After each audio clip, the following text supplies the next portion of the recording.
નમસ્કાર દર્શક મિત્રો, હું છું રૂપલ લુણીચિયા. સંપૂર્ણ ન્યૂઝમાં આપનું સ્વાગત છે.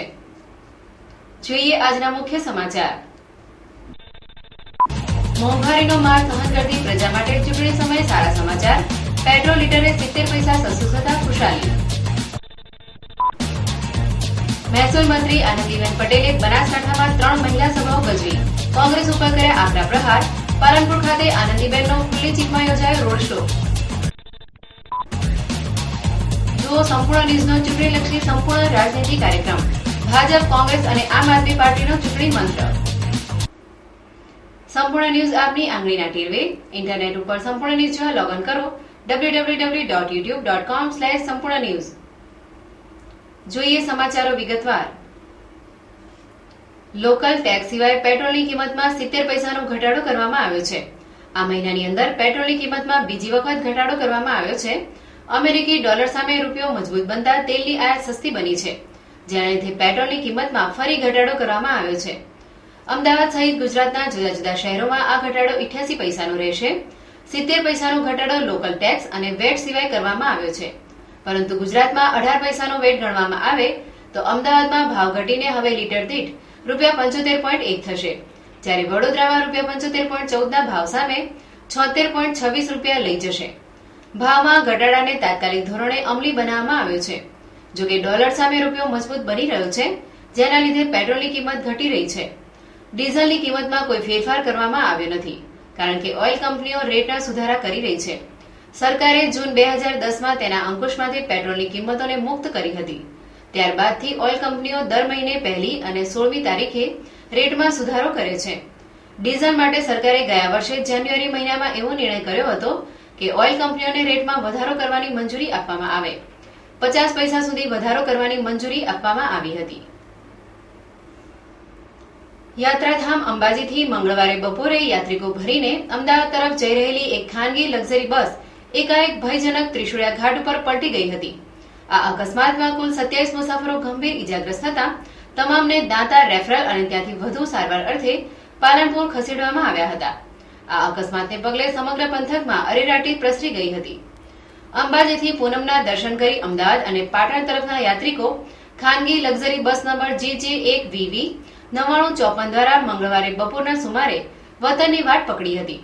દરમિયાન 3:30 વાગ્યાના સુમારે ત્રિશુળિયા માતાના દર્શન કર્યા બાદ ઘાટ પસાર કરતી વખતે બસ ચાલકે સ્ટીયરિંગ ઉપરનો કાબુ ગુમાવી દીધો હતો, જેને લઈ ઘાટના ભયજનક વળાંકમાં જ પ્રવાસીઓ ભરેલી ગાડી એકાએક માર્ગ ઉપર પલટી ખાઈ ગઈ હતી. ઘટનાને પગલે ઘાટ ઉપર ભારે અફરાતફરી અને દેકારો મચી જવા પામ્યો હતો. અકસ્માતમાં કુલ 27 યાત્રિકો ગંભીર રીતે ઘવાયા હતા. દરમિયાન ઘટનાની જાણ 108ને થતાં જ અંબાજી 108ના EMT યોગેશ દવે, પાયલટ સંજય બ્રહ્મભટ્ટ, સતલાસણા દાતા, માગડી 108ના EMT પાયલટ દાતા, હોમગાર્ડના જવાન પરેશભાઈ પટેલ સહિત યુવાનોએ વાહનો અને હડાદ પોલીસની વાનમાં ઈજાગ્રસ્તોને તાત્કાલિક દાંતા રેફરલમાં સારવાર અર્થે ખસેડવામાં આવ્યા હતા. પાલનપુરના સુપ્રસિદ્ધ શ્રી વિજય હનુમાન આશ્રમ ખાતે હનુમાન જયંતીની ધામધૂમપૂર્વક ઉજવણી કરવામાં આવી હતી. દાદાના જન્મોત્સવને વધાવવા વિજય હનુમાન આશ્રમના પૂજ્ય શ્રી 1008 કલ્યાણાનંદજી બાપુની નિશ્રામાં યજ્ઞ સહિત હનુમાનજીની વિશેષ પૂજા અર્ચના કરવામાં આવી હતી. આ પ્રસંગે મોટી સંખ્યામાં ભક્તોએ દાદાના દર્શન તેમજ ભોજન પ્રસાદનો લાવો લીધો હતો. આમ હનુમાન જયંતી પર્વ વિજય હનુમાન આશ્રમ ખાતે દર્શનાર્થે વહેલી સવારથી ભક્તોની ભીડ જામતા મેળાનો માહોલ સર્જાયો હતો. બનાસકાંઠા લોકસભા બેઠક ઉપર નિખાલસ વ્યક્તિત્વ ધરાવતા ભાજપના ઉમેદવાર હરિભાઈ ચૌધરીને વિજયી બનાવવા ભાજપે ચૂંટણી પ્રચારને વેગવંતો બનાવ્યો છે. જેમાં આજે બનાસકાંઠામાં ભાજપ તરફી માહોલ ઉભો કરવા માટે રાજ્ય સરકારના મહેસૂલ મંત્રી આનંદીબેન પટેલે ધાનેરા, ડીસા તેમજ પાલનપુર ખાતે વિજય વિશ્વાસ સંમેલન સંબોધ્યા હતા. જ્યાં ગુજરાતના મુખ્યમંત્રી નરેન્દ્ર મોદીને દેશના વડાપ્રધાન પદે બેસાડવા ભાજપના ઉમેદવાર હરિભાઈ ચૌધરીને વિજયી બનાવવા મહિલાઓને હાકલ કરી હતી. આજે બનાસકાંઠાના પ્રવાસે આવેલા આનંદીબેન પટેલે સવારે ધાનેરા ખાતે વિજય વિશ્વાસ સંમેલનમાં મહિલાઓને સંબોધન કરી ભાજપને વિજયી બનાવવા અનુરોધ કર્યો હતો. બાદમાં ભાજપના ચૂંટણી કાર્યાલયનો શુભારંભ કરાવ્યો હતો. જે બાદ આનંદીબેન પટેલ ડીસા ખાતે આવી પહોંચ્યા હતા, જ્યાં લોહાણા સમાજની વાડી ખાતે વિજય વિશ્વાસ મહિલા સંમેલન યોજ્યું હતું. જોકે બનાસકાંઠામાં હરિભાઈ ચૌધરીના પ્રચાર અર્થે આવેલા આનંદીબેન પટેલ આજે પાલનપુર ખાતે આવી પહોંચ્યા હતા, જ્યાં પહેલા પંચાલ સમાજની વાડી ખાતે મહિલા સંમેલન યોજ્યું હતું. જ્યાં નારી શક્તિનું સન્માન કરતા નરેન્દ્ર મોદીને દેશનું સુકાન સોંપવા મહિલાઓને સહભાગી બનવા અનુરોધ કર્યો હતો. બાદમાં આનંદીબેન પટેલ પંચાલવાડીથી ખુલ્લી જીપમાં સંજય ચોક ગુરુ નાનક ચોક સુધી રોડ શો યોજ્યો હતો, જેમાં ભાજપના કાર્યકર્તાઓ વિશાળ સંખ્યામાં જોડાયા હતા. બાદમાં આનંદીબેન પટેલના વરદ હસ્તે વિધાનસભા મત વિસ્તારના ચૂંટણી કાર્યાલયનો શુભારંભ કરવામાં આવ્યો હતો. અને મને ખાતરી છે કે ગુજરાતની 26 સીટ એ ભારતીય જનતા પાર્ટી જીતવાની છે અને ઉપરાંત 2 સીટ સેલવાસ અને દીવ દમણની જવાબદારી પણ ગુજરાત ભાજપાની છે, એટલે ત્યાં પણ આટલો જ પ્રચાર પ્રસાર ચાલે છે. એટલે અમે 26 અને 2 28 સીટ ઉપર આ પરિશ્રમ કરી રહ્યા છીએ. કેન્દ્રમાં માટે સંપૂર્ણ બહુમતી સાથે કેન્દ્રમાં સરકાર બને એના માટેનો આ પ્રયાસ છે. સ્થિર સરકાર હશે તો આપણી આશા અને અપેક્ષાઓ પૂર્ણ થશે અને કામોની અંદર ગતિ આવશે.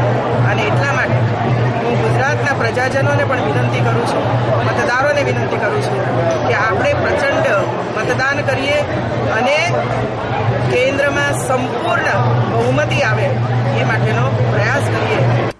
વિરામ બાદ પુનઃ આપનું સ્વાગત છે. જુઓ સંપૂર્ણ ન્યૂઝનો ચૂંટણીલક્ષી સંપૂર્ણ રાજનીતિ કાર્યક્રમ. ભાજપ, કોંગ્રેસ અને આમ આદમી પાર્ટીનો ચૂંટણી મંત્ર.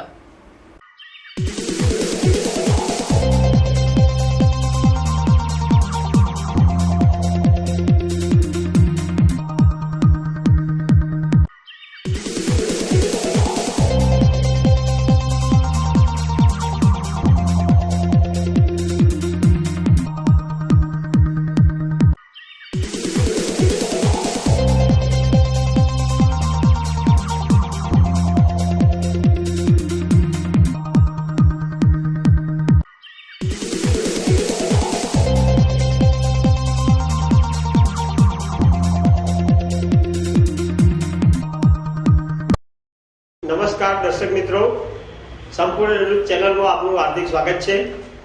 સંપૂર્ણ રાજનીતિ કાર્યક્રમમાં આજે આપણે ડિબેટ કરવા જઈ રહ્યા છીએ. આપણી વચ્ચે 3 મહાનુભાવો ઉપસ્થિત છે.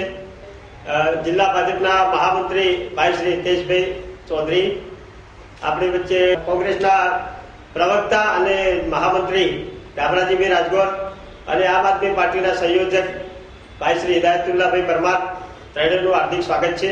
ડાભરાજીભાઈ, મારો એક પ્રશ્ન છે આપને કે આપણે કોઈ કેપ્ટન નક્કી નથી કર્યો, તો યુપીએની કેપ્ટન વગરની ટીમ તમારી કેટલી સફળ થશે?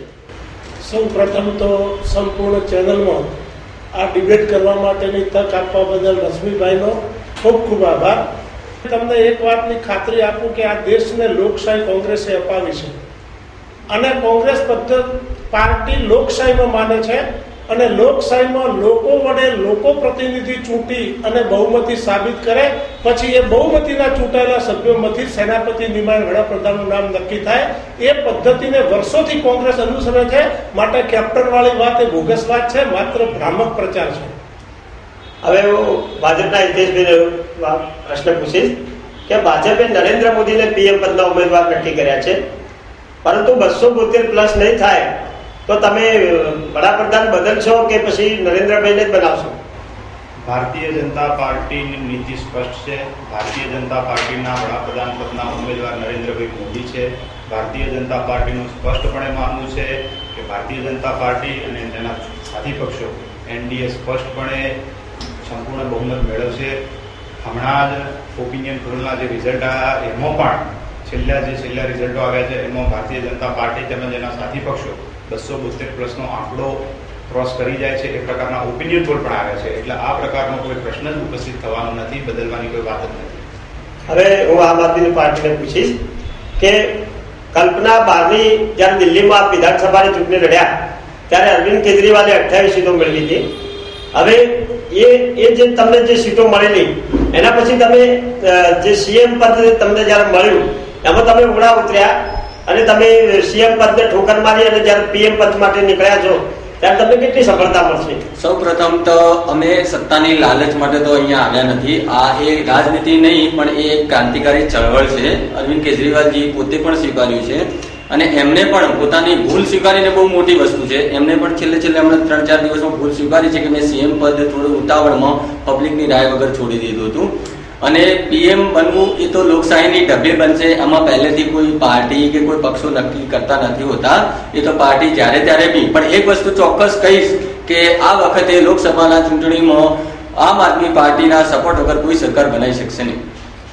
હવે હું ગામરાજીભાઈને પૂછીશ કે દેશભરમાં આજે નરેન્દ્ર મોદીની લહેર ચાલી રહી છે અને દરેક જગ્યાએ નવો નવો સાંભળવા મળે છે, ત્યારે તમારી કોંગ્રેસની હાલની માનસિકતામાં આવી ગઈ છે. સૌ પ્રથમવાર એવું બન્યું કે સોનિયા ગાંધીને ત્યાં જામા મસ્જિદમાં જઈ અને ઇમામ બુખારીને ત્યાં શરણે જવું પડ્યું હતું.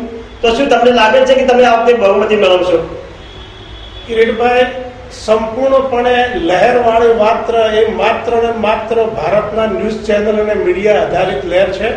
નરેન્દ્રભાઈ મોદીને પ્રચાર મીડિયામાં રહેવાનો શોખ છે અને સતત પ્રચાર મીડિયામાં રહી અને પ્રજાને ગુમરાહ કરવાનું એક મોટું ષડયંત્ર હોય એવું હું તો માનું છું.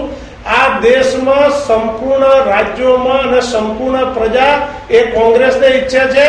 આજની તારીખમાં લહેરની વાત શું કરો છો? 17 રાજ્યોમાં તો ભાજપનું ખાતું પણ ખુલ્યું નથી, પછી લહેરની વાત કેવી હોઈ શકે? માત્ર મીડિયા ઉપર આવવાથી લોકો મત આપી દેશે એવું જો ભારતીય જનતા પાર્ટી માગતી હોય તો આવનારા પરિણામો એમને અચરજ વાળા લાગશે. પણ 4 પેટા ચૂંટણીઓમાં કોંગ્રેસે તમે પરાજયનો સામનો કરવો પડ્યો હતો પેટા ચૂંટણીઓમાં, અને એ વખતે પણ તમે આવી જ વાત કરતા હતા કે કોંગ્રેસ આવશે, પણ કોંગ્રેસને જયારે પ્રજાએ પસંદ આપી ત્યારે તમારા લોકસભામાં કેમ તમે વિજયનો વિશ્વાસ? કિરીટભાઈ, પેટા ચૂંટણીઓ લડાઈ છે, આપ પણ જાણો છો, હું પણ જાણું છું. અત્યારે જ્ઞાતિવાદી સમીકરણો આધારિત રાજકારણ થઈ ગયું છે અને પેટા ચૂંટણીના અંદર જ્ઞાતિવાદી સમીકરણોમાં જ્ઞાતિવાદી નેતાઓ પોતાનું કાઠું કાઢ્યું હોય એમાં રાજકીય પાર્ટીઓનું મહત્વ અને રાજકીય પાર્ટીઓ ત્યાં હારી ગઈ અને જીતી ગઈ એ વાતને હું માનવા તૈયાર નથી. હિતેશભાઈ, શું આપને ડબરાજીની વાત સાથે આપ સંમત છો? એમની વાત સાથે જરા પણ સંમત નથી. છેલ્લા તમે ચૂંટણીના પરિણામો લો, હમણાં જે રાજ્યોની પણ ચૂંટણી થઈ, રાજસ્થાન હોય, દિલ્હી હોય, મધ્યપ્રદેશ હોય કે છત્તીસગઢ હોય, સાથે સાથે ગુજરાતમાં પણ જે પ્રમાણે પેટા ચૂંટણીઓ થઈ, દેશની અંદર પણ જે પ્રમાણે પેટા ચૂંટણીઓ થઈ, તો એ લહેરની જે વાત કરે છે કે લહેર નથી, તો આ ચૂંટણીઓનું પરિણામ શું છે? રાજસ્થાનની અંદર તો રેકોર્ડ બ્રેક સીટો ભારતીય જનતા પાર્ટી જીતી છે, 160 થી વધુ 200 સીટોમાંથી. એ જ રીતે મધ્યપ્રદેશ તેમજ છત્તીસગઢમાં પણ ભારતીય જનતા પાર્ટી સ્પષ્ટ બહુમતી મેળવી છે. દિલ્હીની અંદર પણ સિંગલ લાર્જેસ્ટ પાર્ટી તરીકે ભારતીય જનતા પાર્ટી જીતી. ગુજરાતની અંદર પણ 6 સીટોની ચૂંટણી બાય ઇલેક્શન છેલ્લા વર્ષમાં થયું હતું, તો 6 ચૂંટણીની અંદર ત્યારબાદ પણ થયેલી સુરત પશ્ચિમની સીટમાં પણ ભારતીય જનતા પાર્ટી રેકોર્ડ મતોથી જીત્યું હતું. એટલે આ વાત સાથે હું સંમત નથી અને ભારતીય જનતા પાર્ટી ચોક્કસપણે સંપૂર્ણ બહુમત સાથે વિજય થશે એવો અમને આશાવાદ છે. હવે હું આમ આદમી પાર્ટીને પૂછીશ કે ભાઈ, અરવિંદ કેજરીવાલે આમ પાર્ટી બનાવી પણ તેમની કોઈ ચોક્કસ વિચારધારા નથી, તો કઈ વિચારધારાના આધારે તમે લોકો જોડે મત લેવા માટે નીકળ્યા? બિલકુલ ચોખ્ખી વિચારધારા છે. એનો મતલબ એમ થાય છે કે તમે સ્વદેશ નામે જે અરવિંદ કેજરીવાલે પુસ્તક બહાર પાડ્યું એ પ્રોપરલી વાંચ્યું નથી. જો તમે વાંચશો તો તમને ખ્યાલ આવશે કે ચોક્કસ અમારી વિચારધારા શું છે. એમને જે મેનિફેસ્ટો રિસેન્ટલી બહાર પાડ્યો છે એ તમે જોશો તો ખબર પડશે કે આ દેશ માટે આપણી આમ આદમી પાર્ટીની વિચારધારા શું છે. બીજી એક વસ્તુ, તમે ઇમામ બુખારી સાહેબની વાત કરી તો હમણાં સવારે જ રાજનાથસિંહ પણ અમારા મુસ્લિમોના જે આગેવાન નેતા છે એમને મળવા ગયા હતા. એટલે આ બંનેની રાજનીતિ જે પ્રકારની છે, કન્ફ્યુઝન વાળી, કે જ્યારે ત્યારે બી કંઈ લાલચ હોય ત્યારે પહોંચી જવું વોટ બેંક કરવા માટે. બીજું એક આપણા સિટિંગ પીએમ છે જે મનમોહનસિંહ, એમના વિશે રિસેન્ટલી 2 બુકો બહાર પડી. એક સીપી રાવત કરીને એમને ક્રુસેડર અને કોન્સ્પિરેટર કરીને બુકમાં એમાં ચોખ્ખું લખેલું છે કે સોનિયા ગાંધીજીએ ક્યારે આજ સુધી પ્રધાનમંત્રીની ફાઇલો નથી જોઈ અને પીએમને કોઈ પણ જાતની ઓથોરિટી નથી આપી. એ જ રીતે ધ એક્સિડેન્ટિયલ પ્રાઇમ મિનિસ્ટરની જે બુક સંજય રાવત પૂરા કરીને બુક રિસેન્ટલી બહાર પાડી છે. હવે આમાં કાં તો ભાજપનું કે ગમે એનું ષડયંત્ર હોઈ શકે, પણ બંનેની આ કઈ રીતનું છે તમે જોઈ શકો છો, આ કઈ રીતની રાજનીતિ લડી રહ્યા છે અત્યારે. હિતેશભાઈ, તમે શું કહેવા માંગો? મોદી વેવ ચાલશે ગુજરાતમાં? સ્પષ્ટપણે વેવ છે. સાથે સાથે મેં કહ્યું એમ કે ગુજરાતના વ્યક્તિ વડાપ્રધાન બનતા હોય તો ગુજરાતના લોકો એ ચોક્કસ મન બનાવ્યું છે. ગુજરાતી વડાપ્રધાન બનતો હોય તો ગુજરાતનું ગૌરવ તરીકે ગુજરાત રાજ્યનો વ્યક્તિ વડાપ્રધાન બનતો હોય, અને એમાં પણ ખાસ કરીને આપણી ઉત્તર ગુજરાતની ધરતીનું સંતાન વડનગરના પત્ની નરેન્દ્રભાઈ મોદી વડાપ્રધાન બને છે, એટલે મને ચોક્કસ વિશ્વાસ છે કે ખૂબ સારું. ડમરાજભાઈ, બનાસકાંઠાની વાત કરીએ તો કહેવાય છે કે અત્યાર સુધી કોંગ્રેસના ઉમેદવારો કોંગ્રેસીઓ ધરાવતા આવ્યા છે, તો આ વખતે પરિસ્થિતિ શું છે? કિરીટભાઈ, બંને મોટી કોમમાંથી ઉમેદવાર છે, આખો બનાસકાંઠા જાણે છે અને હરિભાઈને 5 વખત લોકોએ મત આપ્યા છે, 3 વખત જીતાડ્યા પણ છે. તો પ્રજાને ખાતરી છે, પ્રજાને વિશ્વાસ છે કે આ વખતે આ ચૂંટણીમાં જોઈતાભાઈ જેવો કર્મઠ નેતા, સહકારી આગેવાન અને જોઈતાભાઈ જેવો એક શક્તિશાળી ઉમેદવાર કોંગ્રેસે આપ્યો છે. તો કોંગ્રેસનું પલ્લું બનાસકાંઠામાં નિશ્ચિતપણે ભારે છે. સાથે સાથે જોઈતાભાઈની કાર્ય પદ્ધતિ એ ભૂતકાળમાં 2 વખત ધારાસભ્ય પણ રહી ચૂક્યા છે, વર્તમાનમાં પણ પોતે ધારાસભ્ય છે. અને ચૌધરી સમાજમાં દલુભાઈ પછીનો જો કોઈ સક્ષમ અને પ્રભાવી કોઈ નેતા એ સમાજમાં પાક્યો હોય તો એ જોઈતાભાઈ છે. માટે બનાસકાંઠાની સીટ માટે જોઈતાભાઈનું પ્રભુત્વ આ વખતે. જોઈતાભાઈ માટે એવું કહેવાય છે કે જોઈતાભાઈ સુશિક્ષિત ઉમેદવાર નથી. એ વિધાનસભામાં ચૂંટાઈને ગયા, પણ ધાનેરાનો બસ સ્ટેન્ડનો પ્રશ્ન હોય કે રોડ રસ્તાના પ્રશ્નો હોય, બધા અરજીવનભાઈ જયારે હતા સત્તામાં ત્યારે અરજીવનભાઈ ઉકેલ્યા હતા. જોઈતાભાઈએ ધાનેરા વિકાસમાં એક પણ કામ ઉડીને ઓખલો કે એવું કર્યું નથી. ના. જોઈતાભાઈએ વિધાનસભામાં, કિરીટભાઈ તમારું ધ્યાન દોરું, કારણ કે હું તો પાર્ટીનો વ્યક્તિ છું, ધાનેરા મત વિસ્તારમાંથી મારું નેટિંગ છે. જોઈતાભાઈએ રેલવેના પ્રશ્નો માટે, જોઈતાભાઈએ બસ સ્ટેન્ડના પ્રશ્નો માટે, જોઈતાભાઈએ જે દોતીવાડામાં કૃષિ યુનિવર્સિટી આજની તારીખમાં બંધ થવાના આરે છે એના માટે ગુજરાતની વિધાનસભામાં અનેક વાર ઉભા થઈને પ્રશ્નોત્તરી કરી છે. વિકાસની વાતો કરવા વાળા આ ભારતીય જનતા પાર્ટીના આગેવાનોએ વિકાસના નામે કોંગ્રેસે એક યુનિવર્સિટી માત્ર બનાસકાંઠામાં સ્થાપી હતી. એ યુનિવર્સિટી પણ વેરણ કરી અને અત્યારે બનાસકાંઠામાંથી જઈ રહી છે. એને રોકવા માટેની પહેલ પણ એમપી સાહેબ નથી કરી શક્યા. પણ જોઈતાભાઈએ વિધાનસભામાં સ્પષ્ટપણે કહ્યું છે કે વિકાસની વાતો અને માત્ર દેખાવો કે ગરીબ કલ્યાણ મેળાઓ એ માત્ર ને માત્ર ટીવી ઉપર પ્રસિદ્ધિના શો છે. પ્રજા તો જે છે ને જો છે હું આપને પૂછીશ કે હરીભાઈ ચૌધરીએ એમને 5 વાર ટિકિટ આપી પાર્ટીએ. એ 7 વર્ષ એમપી તરીકે આ જિલ્લાનું પ્રતિનિધિત્વ કર્યું છે. એમને આ જિલ્લામાં 10 કામ એવો સારા કર્યા હોય તો જરા જનતા સમક્ષ આપ જણાવશો. હું આપને એક ચોખવટ કરું કે 5 વખત ચૂંટણી લડ્યા, આ વખતે 6ઠી વખત ચૂંટણી લડી રહ્યા છે. ભારતીય જનતા પાર્ટી છેલ્લી 5 ચૂંટણીમાં ચૂંટણી લડી, એમાં 3 વખત વિજયી બની છે. એમાં પણ સારા મતથી વિજયી બની છે, 70,000, 80,000 અને 30,000. 2 વખત ભારતીય જનતા પાર્ટીની જયારે હાર થઈ એમાં પણ 1 વખત 6,000 અને 1 વખત 10,000. તો છેલ્લી 5 ચૂંટણીઓના જે પરિણામો છે, પરિણામોના આધારે આપણે કહી શકીએ કે ભારતીય જનતા પાર્ટી તરફી અને હરિભાઈ તરફી ખૂબ સારું વાતાવરણ રહ્યું છે. હરિભાઈના કામોની વાત કરીએ તો બનાસકાંઠા જિલ્લો એ શૈક્ષણિક દ્રષ્ટિએ ખૂબ પછાત જિલ્લો ગણાતો હતો.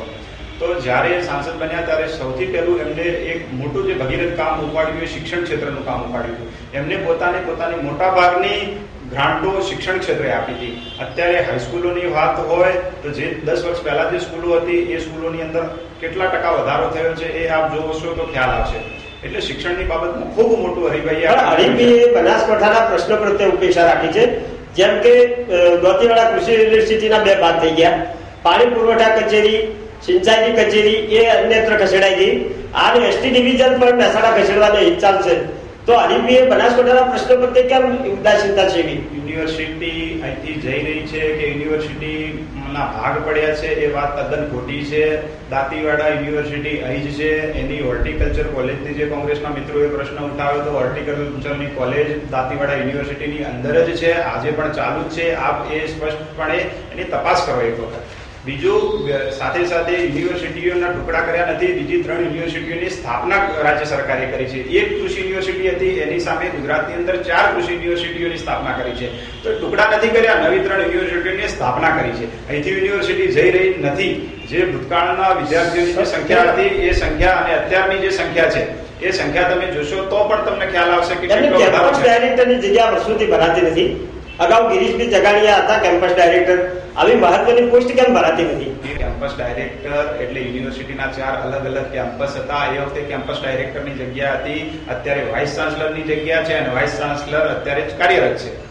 એનો મતલબ એ કે એના 4 ભાગ થયા એ વાત તો સાચી. 4 ભાગ નથી થયા. નવી 4 યુનિવર્સિટીઓ, 3 યુનિવર્સિટી, એક યુનિવર્સિટીમાંથી 4 યુનિવર્સિટીઓની સ્થાપના થઈ છે. હવે હું ડાબરાજી આપને પૂછીશ કે બનાસકાંઠામાં 1952 થી અત્યાર સુધીમાં 10 વાર કોંગ્રેસના એમપી ચૂંટાયા છે અને 10 ઉમેદવારો એ ઇતર સમાજમાંથી ચૂંટાયા છે.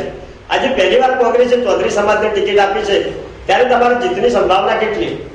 મેં આપને કહ્યું કે બનાસકાંઠામાંથી આ વખતે ગમે તેવા સંજોગો ઉભા થાય તોય આ વખતની બનાસકાંઠાની સીટ સંસદની કોંગ્રેસ જ જીતવાની છે, જોઈતાભાઈ પટેલ જ જીતવાના છે. તમામે તમામ કોમોનું એમને સમર્થન મળવાનું છે અને પીઢ નેતાને, પીઢ અનુભવીને બનાસકાંઠા જિલ્લાનો વિકાસ કરી શકે અને સાચા અર્થમાં બનાસકાંઠાના વિકાસના પ્રશ્નો ભારત સરકારમાં સંસદમાં રજૂ કરી શકે એવા સક્ષમ વ્યક્તિને નેતૃત્વ પૂરું પાડવા માટે જે ટિકિટ આપી છે એના નેતૃત્વને લઈને પણ બનાસકાંઠાની જનતા જોઈતાભાઈને જ જીતાડે. હરિભાઈને ઓળખું છું, જોઈતાભાઈને ઓળખું છું. કોઈ પણ ઉમેદવારની વ્યક્તિગત ટીકામાં ન પડતા બંને ઉમેદવારો સારા છે, પણ જીત માટેના ઉમેદવાર આ વખતે જોઈતાભાઈ છે, એમાં કોઈ શંકા નથી. ભાઈ હિદાયતભાઈને હું પૂછીશ કે સંજયભાઈ રાવલે સુશિક્ષિત યુવા ઉમેદવારે આપ પસંદ કર્યો છે અને શહેરોમાં હાલ જે આપણી ટીમ કામ કરી રહી છે એ રીતે થોડોક એક મુવમેન્ટ ચાલુ થઈ છે, પણ શહેરો કરતો ગ્રામીણ વિસ્તારમાં હજી સુધી આમ આદમી પાર્ટી પહોંચી નથી. તો ગ્રામીણ વિસ્તારના મતો અંકે કરવા માટે આપણા પાસે શું વિઝન છે? તમે એવું કઈ રીતે કહી શકો કે ગ્રામીણ વિસ્તારોમાં અમારા કાર્યકરો નથી પહોંચ્યા? અમારા 7,000 ઉપર શિક્ષિત જે યુવાનો છે, જેમને સંજયભાઈએ પોતે વિવિધ શૈક્ષણિક સંસ્થાઓમાં મોટિવેશનનું કામ કર્યું છે, એવા વિદ્યાર્થીઓ નિસ્વાર્થ ભાવે એમના માટે કામ કરી રહ્યા છે અને બહુ સક્ષમ રીતે, સારી રીતે કામ કરી શકાય છે. રહી વાત જોઈતાભાઈ પટેલની, જોઈતાભાઈ પટેલે ધાનેરાની અંદર એક ગામની અંદર પાણી આવતું જ નથી કેટલા વર્ષો માટે, એ પ્રશ્ન ક્યારે અમે 18 દિવસ સુધી પ્રતિક ઉપવાસ ઉપર બેઠા હતા રેલવે ઓવરબ્રિજને લઈને. એમને ખાલી માત્ર આ લેટર લખીને મોકલ્યો હતો કે અમે તમને સમર્થન આપીએ છીએ. એટલે થઈને આ રીતે સમર્થન ના હોય એ રીતે તમારે પહોંચવું પડે છે. સંજયભાઈ રાવલે અગાઉ પાલનપુર નગરપાલિકામાં દરેક વોર્ડમાં ઉમેદવારો મૂક્યા હતા, એ તમામ ઉમેદવારો આવ્યા હતા. એના પછી એમને વિધાનસભાની ચૂંટણી અપક્ષમાં લડી, એ વખતે પણ એમને 3,000 જેટલા મતો મળેલા ડિપોઝિટ ગુમાવી પડેલી. હવે જયારે પાર્લામેન્ટ જેવી મોટી ચૂંટણી પોતે લડી રહ્યા છે ત્યારે તમને ખરેખર એવું નથી લાગતું કે કઠિન બાબત છે? કઠિન વસ્તુ ક્યારેય ના હોય. સત્ય હંમેશા પરેશાન થઈ શકે છે પણ ક્યારેય હારી શકતો નથી. એટલે સત્ય માટે હંમેશા લડવું જોઈએ, એ જ અમારા અરવિંદ કેજરીવાલનું કહેવું છે. અમને જ્યારે પણ જે અપક્ષ તરીકે ઉમેદવારી નોંધાવી હતી ત્યારે એમને સ્ટેમ્પ પેપર ઉપર લખીને રાખ્યું હતું કે હું 1 રૂપિયો નહીં લઉં, અમારી પગાર નહીં લઉં, પણ માત્ર ને માત્ર પ્રજા માટે કામ કરીશ. એટલે સમજદાર વર્ગ હવે મેચ્યોર થઈ ગયો છે અને હવે આ વખતે તમને ખબર પડી જશે કે કેટલા વર્ષથી અમે વિજયી થઈશું.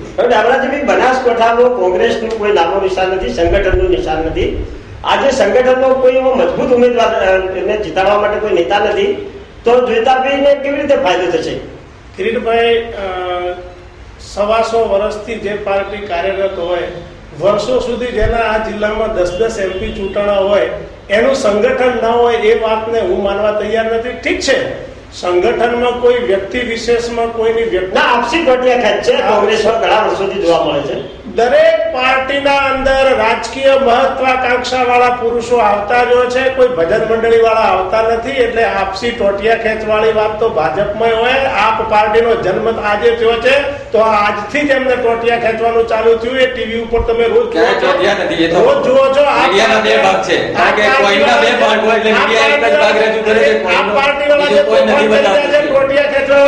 ભારતની 50-50 વર્ષના આયુષ વાળી પાર્ટી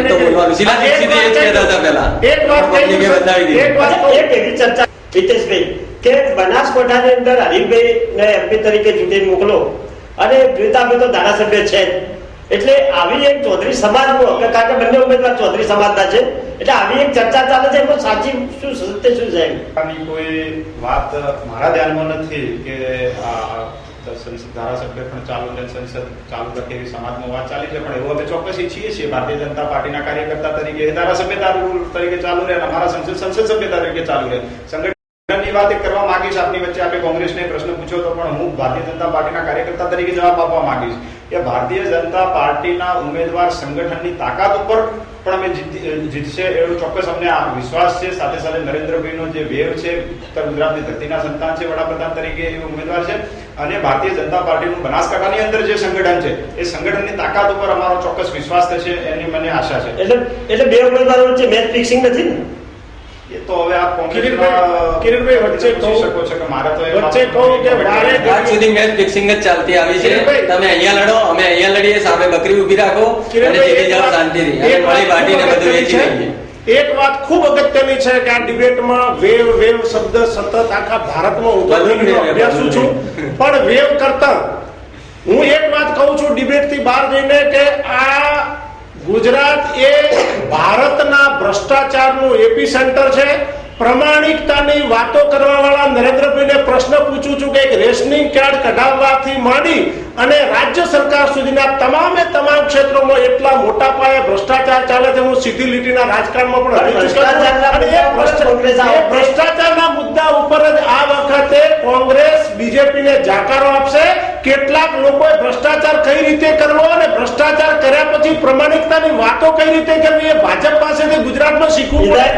ભ્રષ્ટાચારની બાબતમાં આપ શું કહેવા માંગો છો? ભ્રષ્ટાચારની બાબતમાં બંને એક જ જેવા છે, એમાં કઈ કશું વિશેષ કહેવા જેવું નથી. આપણે ભ્રષ્ટાચારમાં જોઈએ, અત્યારે ભાજપ બી ભ્રષ્ટાચાર વિરોધી કહે છે, તો અત્યારે સિટિંગ બે તો જે મંત્રી છે જેલમાં છે, બે બેલ ઉપર છે. આપણે જોઈ શકીએ છીએ કેટલા ભ્રષ્ટાચાર, પુરુષોત્તમભાઈ સોલંકી છે, બાબુ પોકરિયા છે, એમના ઉપર ક્રિમિનલ કેસીસ છે. ઇવન અમારે તો ખાલી જાણ કરી હતી કે દાગી નીતિ આવશે તરત કાઢી નાખ્યા હતા. મુદ્દો ભ્રષ્ટાચારનો, દેશને ભ્રષ્ટાચારમાંથી મુક્ત કરવા માટેના મુદ્દાને લઈને તો અમે ચૂંટણી લડી રહ્યા છે. એમના મોઢે ભ્રષ્ટાચાર મુક્ત કરવાની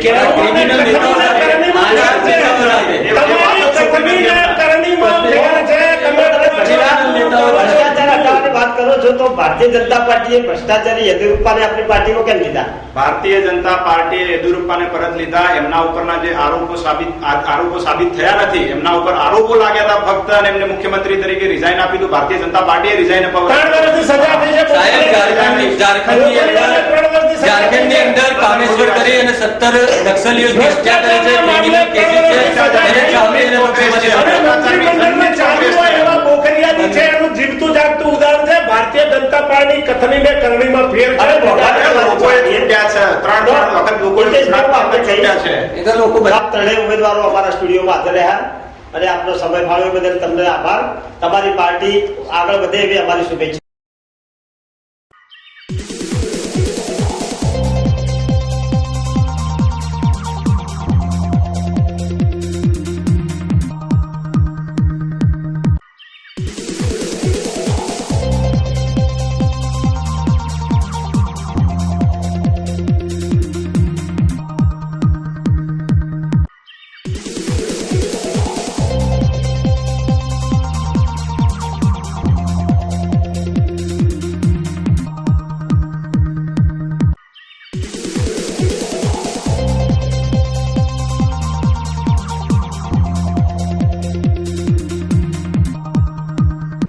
સંપૂર્ણ રાજનીતિની આ રાજકીય ચર્ચાનો વધુ ભાગ નિહાળો આવતીકાલે. રાજનીતિ તમને દિલ્હીમાં કરી એ રીતે એ શીખવાડશે. આમ આદમી પાર્ટી આવી ગઈ છે, કામ કઈ રીતે કરવું, દિલ્હીમાં કરી એ રીતે 49-20 જે કર્યું ને એ તમે 55 વર્ષમાં કરી નથી શક્યા. 49 દિવસમાં જે કર્યું ને તમે 60 વર્ષમાં નથી કર્યું. અમોએ રજૂ કરેલી આ સંપૂર્ણ રાજનીતિ આપ ગમે ત્યારે ગમે ત્યાં નિહાળો આપના એન્ડ્રોઇડ મોબાઈલ ઉપર. વધુ માહિતી માટે સંપર્ક કરો 9998100600. આ હતા અત્યાર સુધીના સમાચાર. વધુ સમાચાર સાથે ફરી મળીશું. નમસ્કાર.